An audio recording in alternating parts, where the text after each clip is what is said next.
J'ai un petit quelque chose est une présentation de l'Association québécoise du syndrome de la Tourette. Les invités de ce balado partagent leur propre expérience, opinions, recherches ou pratiques et ne parlent en aucun cas au nom de la QST. La QST s'efforce de vous présenter une multitude d'approches, d'opinions et de parcours afin de dresser un portrait global du SGT en vous invitant à faire preuve de sens critique. Bon balado!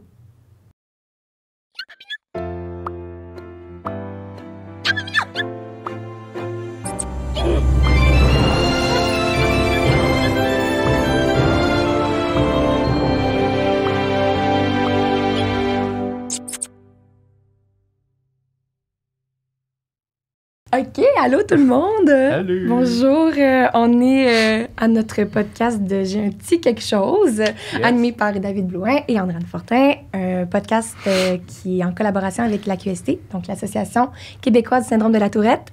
Et on a aujourd'hui comme invité le docteur Yves Dion. On est vraiment, vraiment très reconnaissant de vous avoir avec nous aujourd'hui pour le podcast. Ça me fait plaisir. Puis, en fait, on va enfin pouvoir parler, je pense, du point de vue médical du syndrome de la Tourette. Exact. Oui, parce qu'en plus, mais là, je m'excuse, David. Dans le fond, je fais juste te couper, genre. Je vais juste parler. Good. Mais on est vraiment très impressionnés par votre CV parce que pour ceux qui font juste écouter le podcast, je veux juste mentionner que le CV de Dr Dion est genre de 15 pages. Oui, très impressionnant. Puis moi, ça m'impressionne vraiment beaucoup parce que tout ce qu'on a lu, vous avez eu des nominations, vous avez été professeur, vous avez fait des recherches. Est-ce que vous pouvez nous parler un peu de votre parcours comme... Bon, moi, je suis psychiatre à la retraite, là. Ça fait 5 ans que je fais la retraite. Mais depuis 1975 que je m'intéresse aux Tourettes. Donc, ça a été une partie importante de toute ma vie, disons, là, professionnelle. Puis, en fait, je me suis occupé d'une clinique spécialisée dans le Tourette adulte. Okay. Qui était une journée ou 2 par semaine, selon les périodes de ma vie, à l'Université McGill, puis à l'Université de Montréal à la fin. Okay. Donc, j'ai participé à des recherches sur la génétique, surtout sur la génétique du Tourette. Oui, mais c'est ça, on va justement avoir des questions par rapport à la génétique parce que, justement, on se demande souvent si c'est héréditaire et tout. Mais j'avais juste une question juste avant.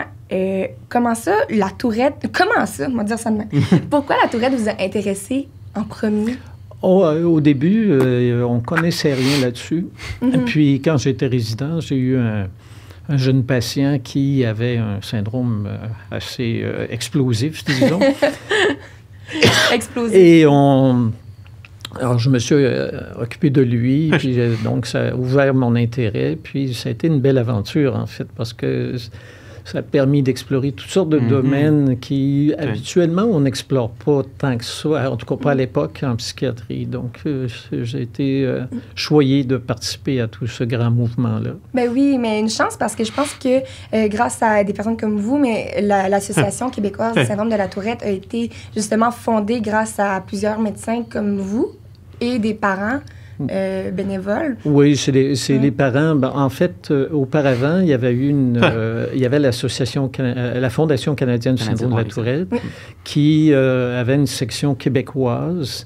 Et éventuellement, la section québécoise s'est un peu dissociée, puis a fondé l'Association québécoise du syndrome de la Tourette. OK, c'est comme un petit électron libre là, qui s'est détaché. Oui, c'est ça. Il y a eu une évolution normale là, des choses. Ben oui. C'est cool. Puis, oui, c'est ça. Moi, c'est ça. Moi, j'ai une autre question. Est-ce que vous pouvez nous parler des recherches que vous avez faites en lien avec le syndrome, l'âge de la Tourette à l'époque? Ben, en fait, j'ai fait 2 types de recherches. Il y en avait une qui était sur les médicaments, qui traitait les tics, parce qu'au début, il y avait très, très peu de médicaments qui étaient utilisés pour les tics, mais peu à peu, c'est devenu beaucoup plus complexe. Puis, donc, j'ai fait une recherche là-dessus, sur le risperidone, oui, c'est ça, qui était un des médicaments qui était utilisé. Puis ensuite, j'ai participé à des recherches génétiques, mais là, on était en collaboration avec beaucoup, beaucoup de monde, partout dans le monde. Donc, c'est une très grosse recherche qui impliquait des équipes. Au début, il y a une petite équipe ici à Montréal, mais finalement, on s'est associé avec des équipes américaines. C'est ça, parce qu'au début, il n'y avait vraiment pas beaucoup de personnes qui faisaient les recherches sur la tourette. Je pense que tout à l'heure, vous aviez dit qu'il était épais de même le dossier là, concernant les recherches. Oui, il y avait très peu de choses en 1975. À partir des années 80, là, la recherche a un peu explosé. Recherche clinique, recherche génétique. Il y a un généticien de Yale qui a commencé à s'intéresser à ça. Qui était à Harvard ensuite, en tout cas. Puis, donc, il y a des équipes américaines, d'abord, qui sont intéressées à la génétique, et puis c'est devenu international. Alors, c'est très, très... Puis, les recherches génétiques sont plutôt complexes. Sont complexes. J'imagine que plus il y a des recherches aussi, plus il y a des questions. Oui. En fait, ça ouvre toujours plus de questions.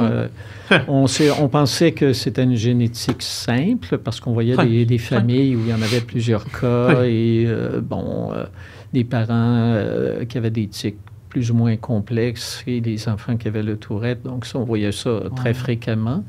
Mais peu à peu, on s'est rendu compte que la génétique est beaucoup plus compliquée que ça. Il y a beaucoup de gènes impliqués. C'est un trouble neurodéveloppemental. Donc, il y a beaucoup de gènes impliqués. C'est pas juste un gène, à quelques exceptions près. Là. Il y a une famille où on a trouvé un gène, mais c'était une famille isolée. Alors, OK. Mais c'est ça, parce que tant qu'à être dans... Je sais qu'on a tellement de questions qu'on est comme... mais tant qu'à être dans la génétique, justement, tu sais, ça me mène à penser les recherches qui ont été faites, dans le sens où vous avez fait beaucoup de recherches sur la génétique, mais est-ce que ça fait en sorte qu'aujourd'hui, vous savez pourquoi, si, par exemple, des personnes qui ont la Tourette vont avoir des enfants automatiquement qui ont la Tourette aussi? Est-ce que... Non, c'est pas automatique. Le risque est d'environ 10 %. C'est variable. Il y a 2 fois plus de garçons que de filles qui vont l'avoir quand on regarde. Mais si on inclut le trouble obsessionnel, ça devient plus ou moins égal. Donc, il y a selon qu'on regarde les symptômes obsessionnels ou juste les tics, on n'aura pas le même tableau. Donc, les filles ont un peu plus d'obsession, les garçons ont un peu plus de tics.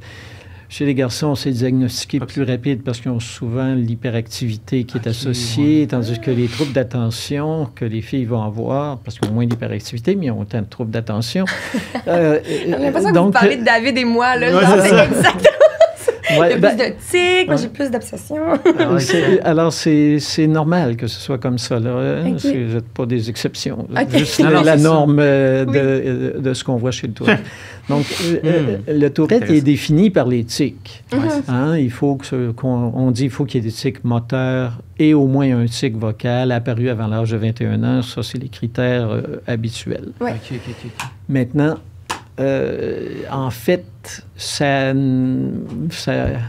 montre seulement une petite partie du problème parce que très, très souvent, on voit qu'il y a plein d'autres choses associées. En fait, 70 % des patients dans nos cliniques ont des symptômes, même des diagnostics associés. Là, on parle du TDAH, principalement, avec ou sans hyperactivité, TDA ou TDAH. Nous autres, on l'est pas mal. Non, je vois pas avec un grand H. Et puis, on parle du trouble obsessionnel compulsif. Alors, déjà, ces 2 diagnostics-là vont être suffisants vont être présents dans 70 % environ des patients qu'on voit en clinique. Donc, c'est beaucoup, beaucoup de monde.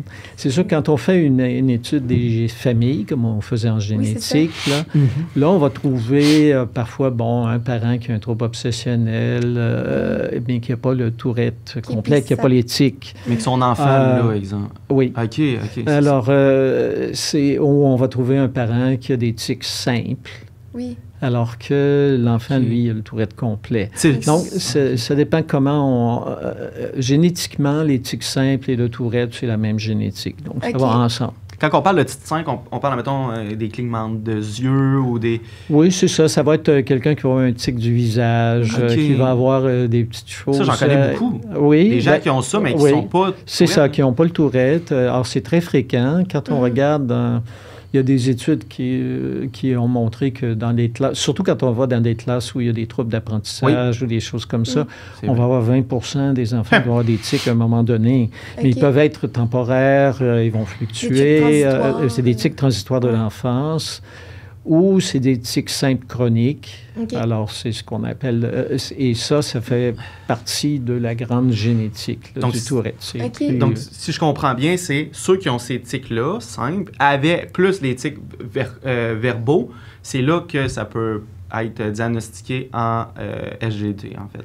Oui, il faut avoir plusieurs tics moteurs, au moins 2, et un tic vocal. Mais pourquoi ça? Hein? Parce que je veux dire, je connais des gens qui ont comme juste un tic moteur, par exemple, qui revient tout le temps, tout le temps. Oui, bien, il faut regarder dans l'histoire. Des fois, ils ont eu des tics vocaux qui sont disparus à l'adolescence. À l'adolescence, souvent, les tics diminuent. Chez un bon pourcentage de patients, en fait, près du tiers.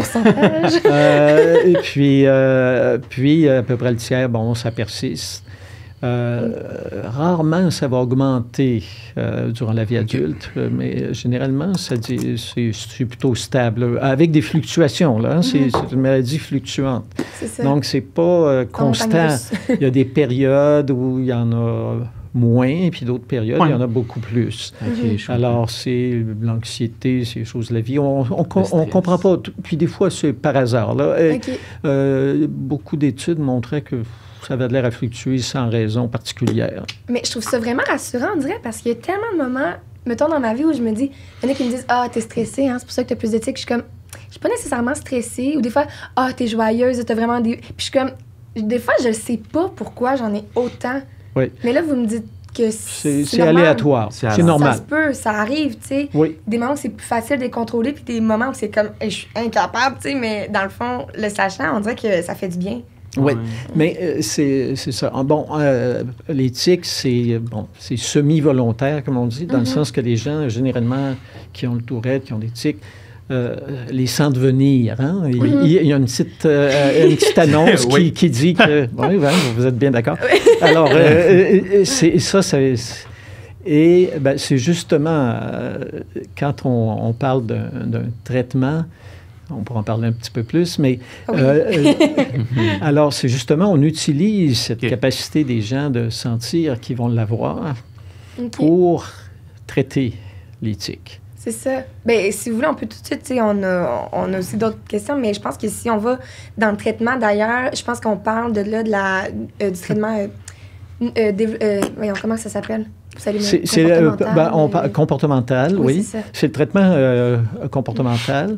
Alors là, il y a plusieurs techniques, mais une qui celle que j'ai plus utilisée, c'est celle du renversement des habitudes qu'on appelle. OK. Renversement des habitudes. Alors, le principe est très simple. OK. C'est vraiment très simple. C'est qu'il s'agit de faire un mouvement qui est un peu le contraire du tic. Mais qui va soulager d'une certaine manière. Et il s'agit de s'entraîner à faire ce mouvement-là à la place du tic. On le fait. Et oui, on peut le faire là. Parce que les tics vocaux, par exemple, c'est la respiration abdominale profonde. C'est le diaphragme, j'imagine. Alors là, le principe, c'est quand vous sentez que vous avez envie de faire un tic vocal, vous respirez de façon... alors, vous pouvez apprendre la respiration abdominale. Il y a plein de vidéos là-dessus. Oui, mon Dieu, moi, je fais ça. Et alors, le principe, c'est de le faire durant au moins 1 minute, la respiration abdominale. Mais aussi longtemps, et de continuer la respiration abdominale lente, jusqu'à ce que l'envie de faire le tic disparaisse. OK, c'est ça. Fait qu'au moment qu'on a le tic, on le fait pendant 1 minute, juste à temps que... Oui. C'est bien de le faire quand vous sentez que vous avez envie de faire le tic. OK. Je passerai ma vie à faire ça, moi, là. Donc, un petit peu avant. Et donc là, ça, c'est bon pour tous les tics vocaux, peu importe. Oui, tic et c'est quand vous maîtrisez cette technique-là, vous pouvez, à ce moment-là, les gens peuvent arriver à vraiment... Le tic, à la longue, va diminuer. La fréquence va diminuer, l'intensité va diminuer, Et à un moment donné, vous n'aurez même plus besoin de faire la respiration parce que vous n'aurez plus envie de faire le tic. OK. En fait, le principe, c'est que les tics, le problème, c'est que quand vous faites le tic, quand vous faites un tic, quand les gens font un tic, en fait, ils augmentent le besoin de le faire. C'est un cercle vicieux. Donc, quand tu te lèves le matin, t'en fais un, oublie ça, t'as parti... Oui, c'est ça. Donc, on a parti la boucle. OK, c'est ça. Alors, il faut arrêter la boucle. Pour arrêter la boucle, il faut faire un mouvement qui est l'inverse. OK. Je vais vous donner un exemple, un autre exemple peut-être plus explicite. Okay. Un des patients que j'ai eu, lui, il avait besoin de toucher. Donc, il fallait toucher deux fois. Bon, les deux mains égales, des fois, là, aller toucher quelqu'un, aller toucher tout. Touche le nez des gens. Alors, lui, c'était depuis l'âge de 7 ans qu'il avait ça. Il avait au début de la trentaine, quand je l'ai vu. Et c'était à peu près constant. OK. Alors là, je lui explique la technique, justement, qui était de dire, bon, OK, tu as envie de toucher. Alors, ce que tu vas faire, c'est qu'à la place, tu vas coller tes coudes sur toi. Alors, tu ne peux pas les toucher. OK, je comprends. OK, c'est un mouvement antagoniste. C'est un mouvement qui est incompatible avec le tic. Alors, il fait ça. Là, je dis, il faut que tu tiennes 1 minute. OK. Ou jusqu'à ce que tu n'aies plus envie de toucher. Le plus long des deux. OK. OK. Et si ça alors, lui, écoute, au début... Non, mais alors, au début, ça y prenait 2 minutes, 2 minutes et demie pour que l'envie de toucher tel objet, telle affaire arrête. Donc là, il relâchait. 30 secondes après, il avait besoin. Alors, il fallait qu'il recommence un autre 2 minutes, 3 minutes. Mais au bout d'une semaine, il y avait une amélioration de 300%. Ça y prenait juste 1 minute pour, entre chaque affaire. Puis l'espace entre les besoins de ticker, là, disons, revenait moins souvent.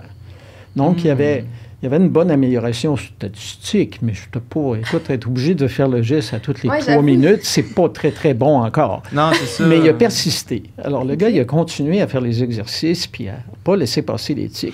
Okay. Un bon soir, il était bien tanné. Alors, il a décidé que là, je vais le toucher, ça va faire. Ouais. Là, il a vu que ça repartait.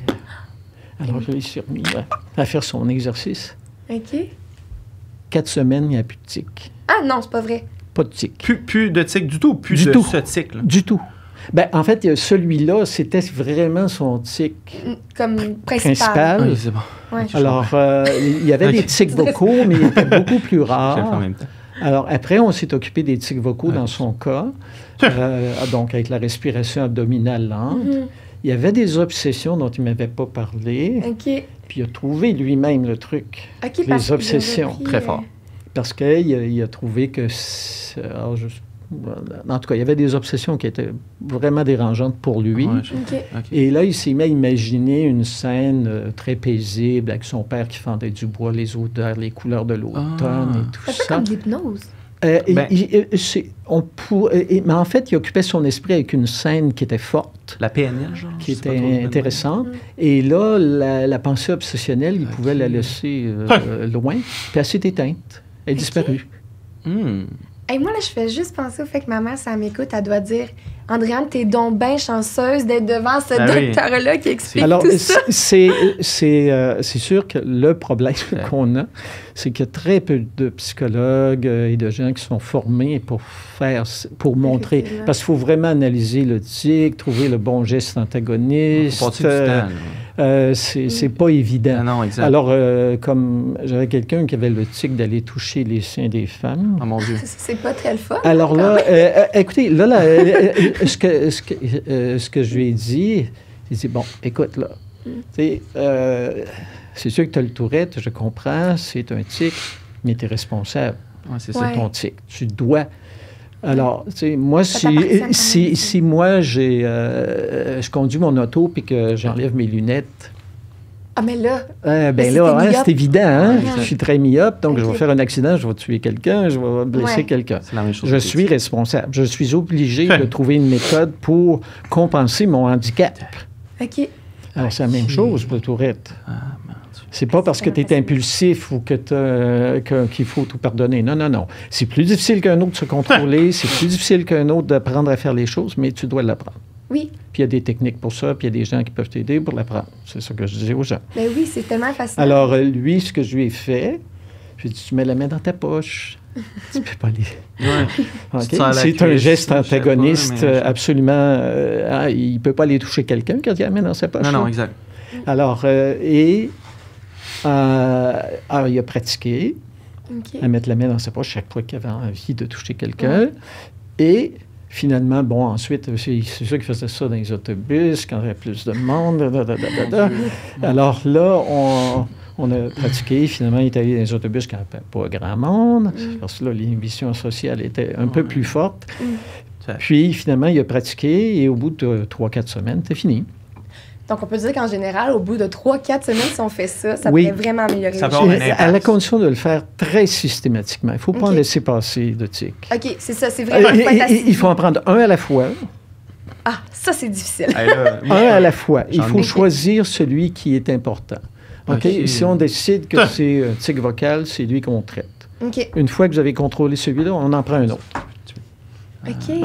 Alors, c'est ça la technique de base. Là. Oui. Comme je vous dis, le principe est simple, c'est de trouver un mouvement antagoniste. Mais oui. Mais là, j'essaie de réfléchir à toutes mes tics. Mais on en a vraiment... Moi, j'en ai vraiment beaucoup. Là. Ça va être long de toutes les... Mais bref... Non, vous allez voir que ça se généralise. OK. C'est pas mais c'est sûr que je vais l'essayer avec... idéalement, c'est de le faire avec un psychologue ou qui connaît les techniques. Mais le parce problème... qu'il y a une formation pour ça spécifique qui est une... il y a un psychologue américain qui a fait la recherche. C'est l'Association américaine qui a financé la recherche pour ça. Ça a coûté plusieurs millions. Là. J'imagine. Je ne sais pas comment ils trouvent ça, cette technique-là. On a mis ça au point. Mais il y a des gens à Sainte-Justine. Ici, à Montréal, il y a des gens qui ont fait la recherche là-dessus aussi. Puis, leur technique est légèrement différente, où ils se basent beaucoup sur la prise de conscience, d'éthique et c'est plus cognitif, leur approche. Mais le principe se rapproche. Alors, il s'agit vraiment de prendre conscience du tic, première étape. Deuxième étape, de vraiment trouver un mouvement antagoniste spécifique. Puis des fois, c'est pas évident. Là, je pourrais vous donner un petit exemple, là, juste. Alors, on voyait quelqu'un qui disait « Bah! » OK. Moi, c'est David. Mais là, c'est moi aussi. Mais là, attention, il fallait regarder comme il faut qu'est-ce qui se passait. Mon Dieu. OK. Je le mets au ralenti. OK. OK. Il y avait un mouvement de la tête avant le tic vocal. Donc, c'est le mouvement de la tête qu'il faut continuer qu'il faut viser. OK, c'est ça. Sans faire... Alors là, c'était plus de dire, bon, OK, tu sens que tu vas avoir envie de faire ton tic avec ton cri. Alors là, tu restes la tête. Tu rentres un petit peu le menton, tu fixes ta tête et tu fixes un point ou tout ça. Et c'est ça ton mouvement antagoniste. Tu le tiens 1 minute ou jusqu'à ce que ça passe. Alors, ça peut durer longtemps. C'est parfois difficile pour les gens de se retenir. Alors, il y a une... Le psychologue américain qui a développé cette technique-là, il racontait qu'il y avait eu un médecin, un chirurgien qui était venu voir, qui avait un Tourette terrible, qui avait des mouvements de tête tellement graves qui risquaient de paralyser. C'était extrêmement douloureux. Il avait usé complètement ses vertèbres et on parlait de lui implanter des électrodes dans le cerveau, qui est un traitement extrême, disons, pour le Tourette. Ça se fait, qui existe, mais qu'on ne fait pas souvent, qu'on fait très, très rarement. Alors, lui, il est venu le voir, puis il lui a montré la technique de dire, bon, il faut contrôler. Le gars, il dit, c'est possible d'arrêter le tic, de le contrôler, de ne pas le faire. Oui, il s'agit c'est vrai que c'est une bonne question. De vraiment vous rentrer le menton, puis vous tenez jusqu'à ce que l'envie de tiquer, elle va finir par disparaître. Mais lui, il était comme son record. Ça a pris 1h30. Hein? Alors, le gars, il a commencé dans le bureau du psychologue. Il avait 1 heure d'auto à faire. Il avait envie de tiquer tout le temps. Il ne l'a pas fait. Il est arrivé chez lui. Puis, 15-20 minutes plus tard qu'il arrive chez lui, c'était disparu. Il n'a plus envie. Il n'a pas fait son tic, puis il ne l'a pas eu. Alors, il avait demandé combien de fois par jour il faisait son gros tic, là, qui était douloureux, puis qui risquait de l'handicaper. Il disait environ 80 fois par jour. Donc, pour dire, c'était très fréquent. Et là, il arrive la semaine suivante, puis, il demande, combien de fois vous le faites? Il dit 7 fois. Alors, là, il dit 7 fois par jour. Vous me disiez 80. Il dit non, 7 fois dans la semaine. Ah, mon Dieu, OK, encore plus. Alors là, il a compté. Il y a vraiment... Okay. Alors, et là, au bout d'une semaine, la durée de temps avant que l'envie de tiquer disparaisse était rendue à 12 minutes. OK. Au lieu d'1 heure et demie. OK, bien c'est ça, OK. Alors, c'est exactement ça qui se passe. La durée diminue. L'intensité peut demeurer à peu près pareille, mais le temps que ça prend pour que l'envie de tiquer disparaisse va diminuer avec l'exercice, avec le temps. Wow. À force de faire l'exercice. Alors, c'est des exemples un peu dramatiques que je vous présente, mais il y en a eu, j'en ai vu beaucoup qui sont beaucoup améliorés. Il y en a qui tolèrent pas Mais c'est ça que j'allais dire. Tu sais, mettons, le soir... le malaise, là. La sensation, parce que, tu sais, des fois, on me demande souvent, comme, c'est quoi la sensation? Puis là, je dis, tu sais, quand ça te gratte, puis là, faut pas que tu te grattes. Puis là, c'est comme, non, mais ça me pique vraiment beaucoup. Puis ça, c'est tellement difficile. Puis il y a... Même ça, pour moi, c'est même pas comparable à, mettons, le soir, quand je me couche, il faut que je craque mon épaule. Puis si je le craque pas, ça me rend là, agressive là, dans mon corps au complet. Oui, sauf que c'est là qu'il faut trouver il ne faut pas juste résister au tic. Oui, c'est ça. Il faut faire un mouvement autre. OK, mais c'est difficile. Pour que le cerveau... c'est très difficile de résister. Ouais, c'est ça, parce que... C'est difficile de ne pas se gratter, là. Oui. OK? Mais si, au lieu de me gratter, je joue du piano, je tricote, je fais autre chose... Je me flatte. L'envie de gratter va passer plus facilement. Et si je fais toujours autre chose, là, l'envie de gratter va être associée à faire autre chose que me gratter. OK, le cerveau va... Les neurones, là, ils vont établir un nouveau lien. OK. Et c'est ça le but. Donc, quand tu vas faire un tic, tu vas faire autre chose, finalement. Tu vas faire autre chose. Mais tu vas faire un geste volontaire qui va faire en sorte que tu ne feras plus le tic. Parce que retenir son tic, ça doit les aggraver d'une certaine manière. Ça ne marche pas. Ça ne marche pas du tout. Ça marche pas. On va se le dire, ça marche Donc, pas. Tout simplement, ça ne marche pas. Il y a des gens que, par exemple, qui sont extrêmement anxieux, qui ont beaucoup... Alors, on va faire des techniques de relaxation, on va leur apprendre à relaxer et les tics vont diminuer. Mais c'est comme la méditation. Parce que là, oui, la méditation, toutes les méthodes de relaxation sont bonnes en soi pour baisser le niveau d'anxiété, ce qui en soi va diminuer les tics.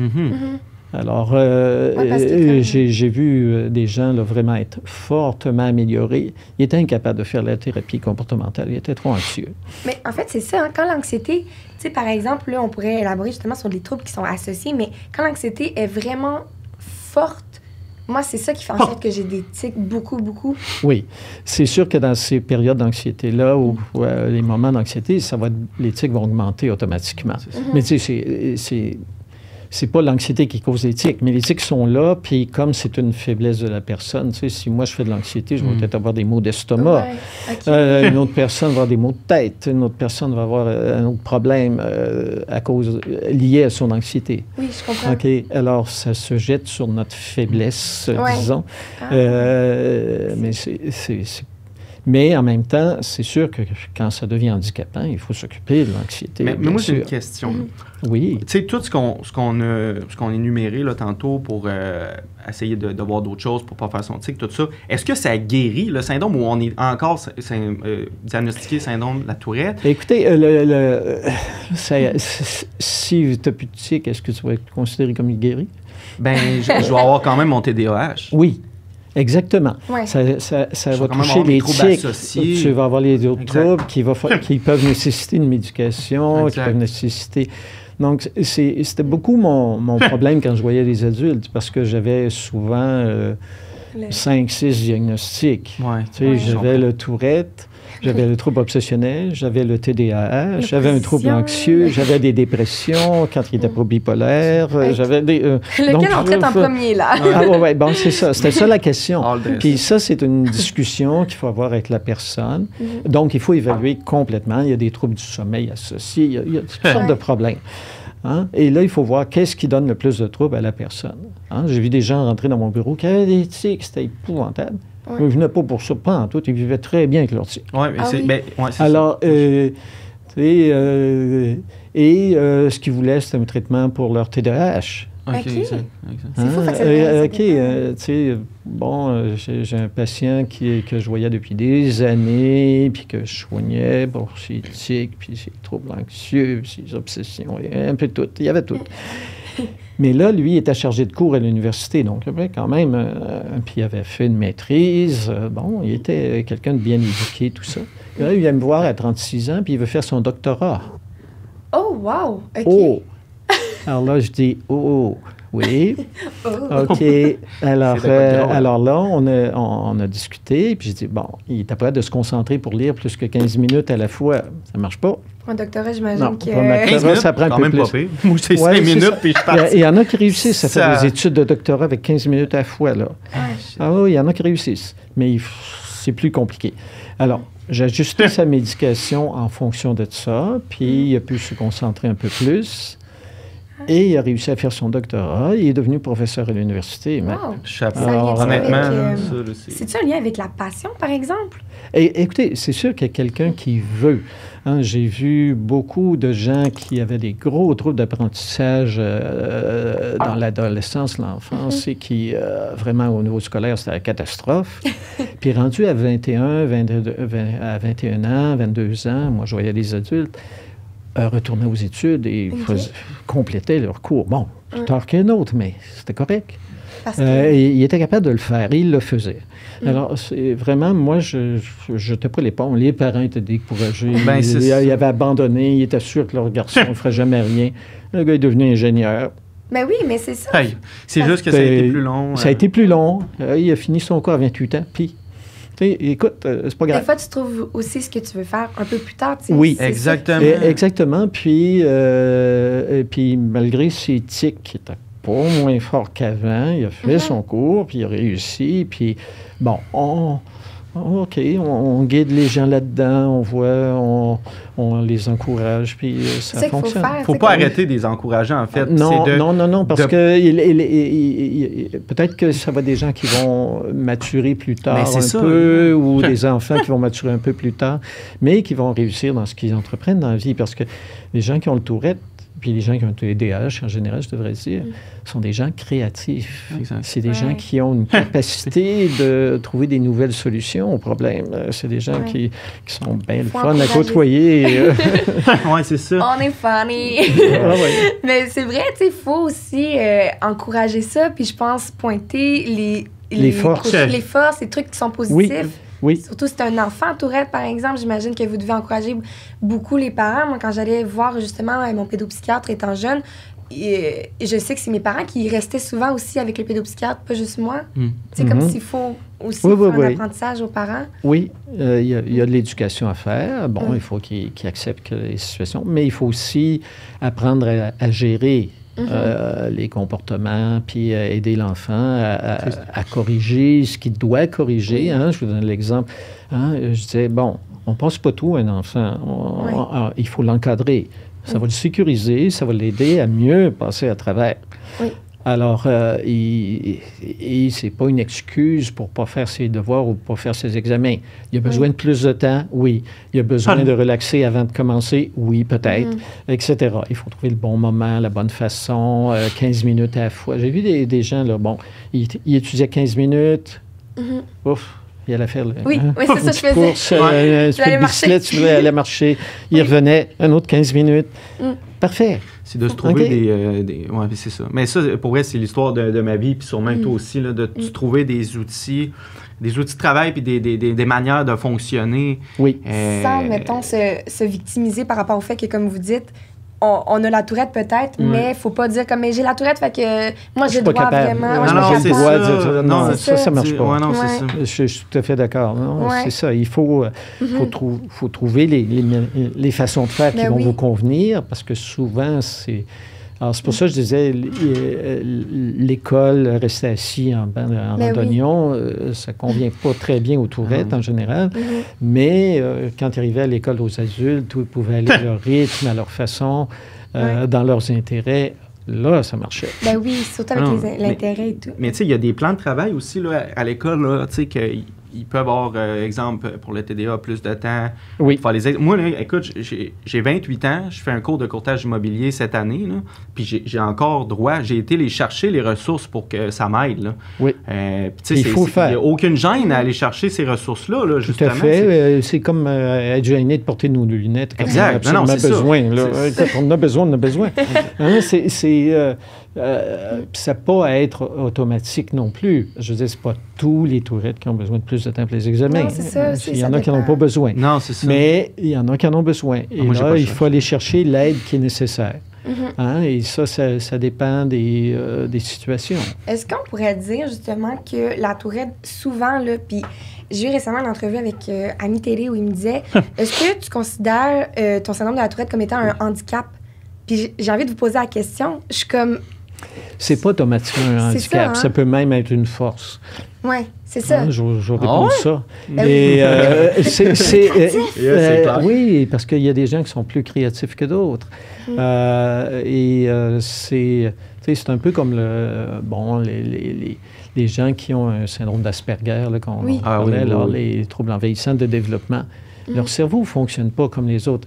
Ils ont certains problèmes, surtout dans les relations sociales, parce qu'ils ne sont pas capables souvent de comprendre les sentiments, puis de lire les visages ou l'expression. Mais en même temps, ils peuvent avoir des mémoires extraordinaires, des capacités intellectuelles au-delà de l'ordinaire, des capacités musicales, des capacités de dessin qui sortent du commun. Alors, et qui vont avoir d'un autre côté une douance,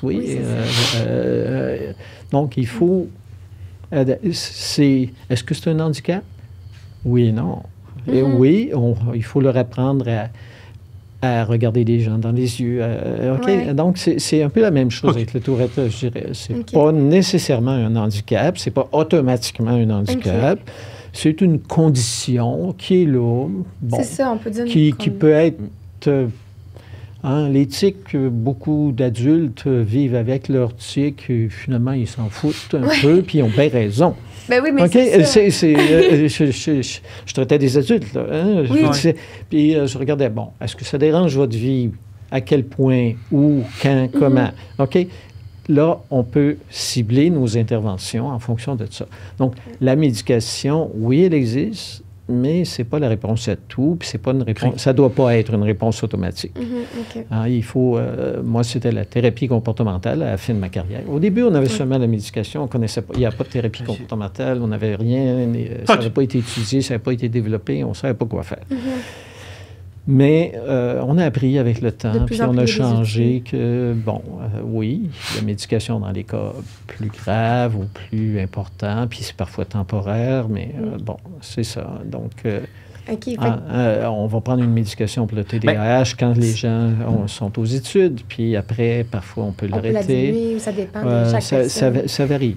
C'est ça, en parlant de médication, justement, on a une question là-dessus. Est-ce que ça peut vraiment aider la médication? Justement, tantôt, on a parlé là, des manières d'apporter le tic autrement, tout ça. Est-ce que à ce moment-là, une fois qu'on est capable de certaines manières de contrôler, est-ce qu'on peut arrêter la médication ou on serait mieux continuer à la prendre? Non, écoutez, c'est la médication. En fait, il y a même certains médicaments qui vont nuire à l'apprentissage de la thérapie comportementale. OK. Ah oui? Alors oui, c'est même à ce point-là, parce qu'on sait qu'il y a des... Oui, comme le Risperdal. Ah oui? Parce que vous avez fait des études dessus. J'ai fait l'étude à celui-là, mais c'en est un qui, justement, nuit à certains types d'apprentissage. OK. Alors, les neuroleptiques, en général, qui étaient le seul... Il y avait l'Aldol, puis le Risperdal, puis... L'Orap, en tout cas, la Pimoside. C'était les 3 médicaments à l'époque qui étaient connus. Mais maintenant, il y en a d'autres qui sont plus nuancés, qui sont nouveaux. Là, puis à date, là, je ne voudrais pas trop parler des pilules spécifiques. Non, mais ce que je peux vous dire, c'est que certains médicaments, il y a des études qui montraient que ça nuisait à des apprentissages. Donc, à éviter. Mais sans doute qu'il y a des médicaments qui sont bons aussi. Oui. Par exemple, une chose que vous allez voir souvent, c'est qu'on va dire le Ritalin, qui est pour les TDAH. Vous allez lire dans tous les livres, vous allez lire que c'est contre-indiqué avec le Tourette. On n'a jamais été capable de faire enlever ça, puis c'est complètement faux. OK. C'est bien mais on n'a jamais été capable de le faire enlever parce qu'une fois que c'est rendu dans les livres là, sur les médicaments, oublie ça, c'est impossible. Alors qu'en fait, beaucoup d'enfants ou d'adultes qui prennent le Ritalin voient leur tic. Ils disent que ça augmente les tics. Oui, ça arrive. Mais c'est pas tout le temps. Moi, dans mon cas, ça allait arriver. C'est parfois temporaire, c'est-à-dire qu'au bout de 2-3 semaines, ça ne fait plus ça. Mais c'est individuel. Il faut justement... C'est selon la personne. Et moi, je vais toujours me rappeler d'un homme qui était venu me voir, puis là, il me dit « Ah bon, mon fils était diagnostiqué TDAH, on lui a donné le Ritalin, puis maintenant, ça va beaucoup mieux dans ses études, il peut rentrer à l'université, puis j'ai le même problème, puis je veux l'avoir. » OK. Bon, j'ai fait tous les questionnaires, on a rempli les formulaires, on a regardé ça. Effectivement, il l'avait. Il avait le TDAH, il avait un Tourette fabuleux, mais les tics, il vivait avec ça, ça le dérangeait pas. Non, mais c'est ça. Alors, Et finalement, puis je voyais bien que c'était un gars brillant, mais il n'a pas fait beaucoup d'études, puis il y avait un travail plutôt, je dirais, de bas de ligne. Là. Bon. Sauf que, alors j'explique que oui, des fois, ça augmente les tics. C'est vraiment trop fort, l'augmentation, puis que de toffer au moins une semaine ou deux, parce que des fois, ça se replace. Je dis, il y a le tiers des cas où ça diminue les tics. Il y a le tiers où ça ne change rien, puis il y a un autre tiers où ça les augmente. Mais souvent, c'est temporaire. Donc, bon. OK. Il donne ça. Il n'est pas revenu tout de suite. En tout cas, au bout de 3 mois, je le revois. Écoutez, il y avait 80% moins de tics. Oh my God! Alors, et là, il me dit qu'il avait été choisi pour être sur une équipe pour planifier le travail dans son milieu de travail. Alors là, c'était un changement. On voit déjà que le gars, il était capable de se concentrer. On avait confiance à sa capacité de trouver des solutions, puis de mieux faire fonctionner le travail. Alors, ça, c'était... Alors, le Ritalin, pour lui, ça a été merveilleux. OK. Fait que ça dépend vraiment des personnes. Ça dépend tout le monde. Oui. Il y en a, ça ne marche pas. Il faut l'essayer. Pantoute. Alors, il y a des alternatives, il y a d'autres médicaments. Oui, c'est ça. Ça doit être la même chose sur les autres médicaments. Oui, c'est toujours individuel. Il faut individualiser le traitement, y aller avec des faibles doses au départ, augmenter tranquillement, trouver la bonne dose. Oui. Parce que des fois, le Ritalin, un des gros problèmes du Ritalin, on en donne beaucoup, mais souvent pas assez. Ah oui? C'est vraiment une question de dosage. Puis les enfants peuvent avoir besoin des doses, les adolescents surtout, ou les enfants peuvent avoir besoin des doses proportionnellement à leur poids, beaucoup plus grandes qu'un adulte. C'est ça, parce que quand j'étais jeune, les médicaments étaient beaucoup plus élevés qu'aujourd'hui, par exemple. C'est normal. Le même médicament, l'Experdone, par exemple. C'est normal parce que le métabolisme ralentit en vieillissant. OK. En vieille. On l'élimine moins vite. C'est ça. on l'élimine les médicaments moins vite. OK. À mon âge, on va beaucoup diminuer la dose. OK, je comprends. Oui. Mais oui. Puis, comme, je sais que j'ai tellement de questions, my God, j'ai vraiment envie d'en poser, de faire 1 heure de plus. Mais mettons que je veux en revenir. Est-ce que vous avez fait une étude? Par exemple, je prends l'exemple du monsieur qui a même été pris comme chef d'équipe, par exemple. Puis, est-ce que lui, probablement qu'il adorait ce qu'il faisait, est-ce qu'il y a un lien avec la passion, justement? Oui, bien, il aimait son travail, il était bien dans son travail, il était fonctionnel. Mais en traitant son trouble d'attention, là, il est devenu encore plus fonctionnel. C'est ça. Donc, il était beaucoup mieux. Il oubliait moins les consignes, il était capable de mieux planifier son travail. Mais s'il était dans quelque chose, par exemple, qu'il n'aimait pas? Oui, ben, c'est ça. Il y en a qui vont changer d'emploi une fois qu'ils sont capables d'être concentrés. Ils vont retourner aux études, ils vont faire d'autres choses. OK. Très bien. Mais oui, cultiver ses passions, c'est une bonne chose. C'est le même pour tout le monde, C'est le même. Oui, Ouais, mais c'est encore plus vrai pour quelqu'un qui a un TDAH, hein, parce que là, il va passer... L'ennui, ça marche pas. Là. Ah non, ils ont besoin d'une stimulation importante, intellectuellement et autrement, puis c'est justement une de leurs forces, en bout de ligne. On est dans un monde où, justement, cette capacité d'aller explorer des nouveaux territoires, puis de développer des nouvelles idées, puis de faire des nouvelles choses, est important. On n'est plus d'un monde traditionnel où tout ce qu'il faut faire, c'est cultiver son petit coin de terre. Non, c'est ça. On est là pour ça, disons. C'est ça. Mais c'est comme toi, par exemple, avec ta passion de... Tu sais, aujourd'hui, tu es dans l'immobilier. Oui, c'est ça. Comme... Ma compagnie dans l'immobilier, location immobilière, ça a starté de ça. C'est ça. Fait que, je veux dire, je sais que toi, quand tu fais ça, il y a moins de tics, par exemple. J'ai pas moins de tics parce que c'est vraiment un travail récurrent. Tu sais, comme moi, mettons, exemple, si je joue de la guitare, là, je vais avoir moins de tics. Ah, ben c'est ça. Mais, tu sais, comme je dis, j'aurai pas moins de tics en travaillant parce que je fais ça de ma vie, genre, tous les jours, là. Fait que c'est sûr que... mais, admettons, faire comme la guitare ou de l'escalade, exemple, ou des choses comme ça peut m'aider. Comme toi avec le théâtre, exemple. Oui, c'est ça. Comme quand je joue, j'en ai pas de tics. Oui, tout à fait. C'est ça, c'est l'inhibition. Hein. On parlait il y a le Dr. Mark Doran, on peut le citer. Il a donné des conférences. Puis, qui est un médecin de l'Alberta, qui était chirurgien. Il y a des tics, c'était vraiment là... Ah, donc c'est vrai, cette histoire-là? Et quand il opérait, zéro tic. C'est ça? Zéro tic. Ça, vous pouvez retrouver des films, on l'a filmé en train d'opérer, puis on le voit. Et donc, c'était vraiment... c'est impressionnant. Oui. Parce que j'en avais entendu parler de cette histoire-là, mais je savais... Tu sais, j'avais comme pas de source, mais là, Colin... Si vous allez à la Fondation canadienne du Tourette, là, ils vont vous dire où est le vidéo en question. C'est sur YouTube. Mais... Parce que vous avez travaillé avec l'Association canadienne. Oui, j'ai été membre, à un moment donné, du conseil d'administration, puis sur le comité, mais surtout sur le comité médical aviseur qu'on appelait à l'époque, qui regroupait des médecins d'un peu partout au Canada. Puis une des publications qu'on a fait, c'était de reviser le traitement, puis faire des lignes directrices qu'on appelle pour le traitement du Tourette. Et à ce moment-là, quand on a fait ça, c'est là qu'on est arrivé à la conclusion que le premier traitement devrait être la thérapie comportementale, les tics, avant la médication. Puis après... Autant que possible. Ouais. Bon, c'est pas toujours possible, etc. Puis on se heurte toujours au problème de disponibilité et de formation des gens. Pensez-vous que s'il y avait plus de chercheurs dans le milieu avec la Tourette, tu sais, qu'est-ce que ça changerait, en fait? Écoutez, c'est pas seulement la recherche, c'est qu'on a besoin de cliniciens qui sont capables de s'occuper des différents aspects et qui puissent mieux soigner. Pour suivre une personne avec la thérapie. Oui, avec la thérapie. Alors, je pense qu'il y a encore des besoins de formation pour les médecins, pour les psychiatres, pour les psychologues. C'est pas tous les psychologues qui sont en thérapie comportementale ou qui savent comment faire ça. Oui, donc il devrait y avoir une amélioration dans le milieu où, en psychologie, en psychiatrie, comme... Oui, pour la formation, je pense que c'est là un des grands besoins.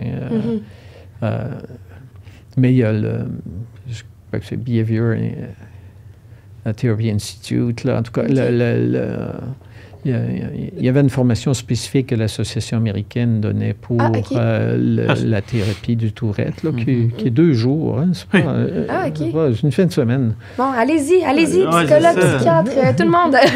On vous invite, on a besoin de vous. C'est vraiment... c'est ce qui est recommandé là, pour qu'on puisse offrir vraiment aux gens qui ont ce type de problème-là une chance d'avoir une vie un peu plus confortable. Oui, effectivement. Ça peut changer de quoi. Puis, tu sais, pour nous, mais autant, tu sais, je trouve ça le fun parce que je sais que vous, ça vous impressionne pas du tout de voir 2 personnes qui ont beaucoup de tics devant vous parce que vous avez vu ça tellement souvent, mais des personnes qui sont pas habituées, tu sais, on aimerait ça comme je sais pas, qu'ils soient encore plus sensibilisés. Puis je pense que ça passe aussi par de l'information. Puis comme des psychologues, peut-être des personnes qui ont plus de pouvoir pour en parler, comme étant clinicien ou... je pense que ça peut passer par eux aussi. Oui. Ben, c'est pour ça que j'ai accepté de venir aujourd'hui. Ben oui, mais c'est tellement, pour être tellement très apprécié. Oui, vraiment. Puis, je sais pas, est-ce que David avait comme une question en particulier? Parce que je pense qu'il faudrait en choisir genre 2 dernières parce qu'on a bientôt fini, mais... J'ai comme... un peu, on est rendu. Tu me l'as choisi.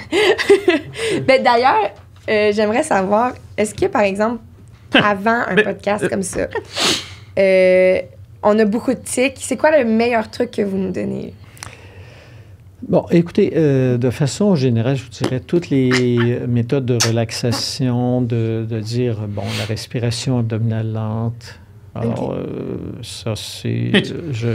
S'il y avait une recommandation générale qu'on peut faire pour les gens qui ont l'éthique, c'est justement d'apprendre une bonne méthode de relaxation. OK. Avant un examen, mettons. Avant un examen, mais même le faire régulièrement, il y a des études qui montrent que ça diminue beaucoup le niveau de tension. OK. C'est bon pour la santé, c'est bon pour toutes sortes de choses. Donc, c'est excellent. C'est sûr que le problème, quand les gens ont déjà un trouble d'attention puis qu'ils sont très hyperactifs, je vous recommande la méthode de Jacobson parce qu'elle est plus active. Hein? On contracte les muscles et on relâche. OK. Alors, tandis que les méthodes plus passives, ça convient moins bien aux tourettes. Alors, il faut prendre une méthode de relaxation paradoxalement active. Alors, c'est pour ça que je dis la méthode de Jacobson est peut-être préférable pour cette raison-là, plutôt... pour ceux qui ne connaissent pas ça, en fait, c'est vraiment de contracter une partie du corps puis de relâcher. Il y a beaucoup de vidéos. Si vous allez sur YouTube, tout ça, vous allez trouver ça. David, il faut faire ça avant. Sinon, on ne sera pas capable de faire puis vraiment, bon, comme je vous disais, la respiration abdominale profonde, qui est dans n'importe quelle méthode de relaxation, là, de toute façon, hein, la respiration, la conscience de la respiration, puis apprendre à... Alors, si vous faites l'exercice là, durant 1 minute, vous allez voir, c'est impossible de faire un tic vocal quand vous faites ça. C'est vrai, parce que moi, quand je médite, j'ai pas de tic. C'est ça. Fait que déjà, alors il s'agit simplement de vous dire, bon, OK, j'ai envie de faire un tic vocal. OK, je fais 2, 3 respirations. Puis j'attends que l'envie passe, puis elle va passer. Puis vous allez ça va être beaucoup mieux. Et vous pouvez, et à force de pratiquer, comme je dis, si vous le pratiquez très régulièrement, vraiment de le faire de façon plus systématique, les tics vocaux vont diminuer et peut-être disparaître. Très intéressant. C'est vrai qu'on a invité un magicien avec nous, genre. C'est pas magique, ça demande un certain effort. C'est un entraînement. C'est ça. C'est un entraînement. C'est comme autre chose, comme un autre apprentissage. Il faut s'entraîner pour être bon. Oui, j'avoue, c'est vrai. Mais on dirait que je suis comme, vous méritez tellement votre retraite, mais je suis comme, revenez! Ouais, c'est ça. Exact. Avec tout ce que vous avez fait, je suis comme, oui, c'est vrai, mais Colline, que j'aimerais ça, vous voir à toutes les semaines pour suivre une thérapie comme ça, mais je me dis, on peut, maintenant qu'on a les outils, on va faire ça par nous-mêmes.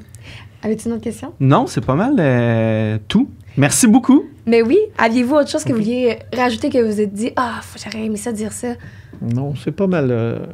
Non, on peut vous réinviter. On peut vous réinviter aussi. C'est mon message. Mais merci vraiment, sincèrement. Ça me fait plaisir. C'est tellement intéressant d'un point de vue médical, comprendre un peu plus c'est quoi la tourette, c'est quoi les traitements. Je pense qu'on a été surtout dans les traitements, puis on a parlé un peu moins de génétique, mais comme vous avez dit au début, on en a parlé un peu aussi, puis ça fait un bon... Oui, souvent, une des questions que je voyais, c'était des gens qui disaient « j'hésite à avoir un enfant parce que j'ai de tourette. » Bon, il y a plusieurs réponses. Il n'y a pas une réponse absolue à ça. Hein? Oui, il y a un risque, oui. Il y a de l'ordre de 10 peut-être 20 pour un garçon. Pour une fille, c'est 10 Bon.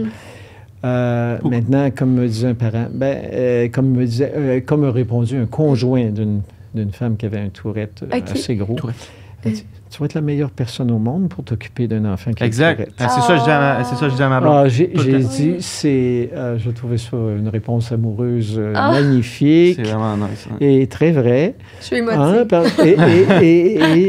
Non, mais c'était beau. Et mais oui. c'était... alors, oui, il faut accepter que ça peut arriver. Ouais. Hein, avoir un enfant, c'est toujours un pari. Oui, il y a des risques. Quelque part dans la vie, un surtout, risque, surtout dans notre monde d'aujourd'hui. On ne sait pas trop ça va être quoi l'avenir de la planète et tout ça, et qu'est-ce qu'ils vont vivre. Alors, bon, il y a des gens qui décident de ne pas avoir d'enfants pour toutes sortes de bonnes raisons. Il y en a qui décident qu'ils vont en avoir quand même. Mais... Il faut regarder ça et se dire que, bon, il n'y a pas juste la génétique. Hein? Il y a tout l'environnement, il y a...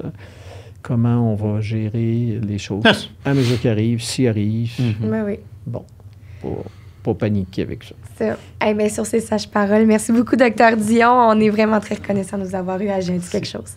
Merci beaucoup. À la prochaine!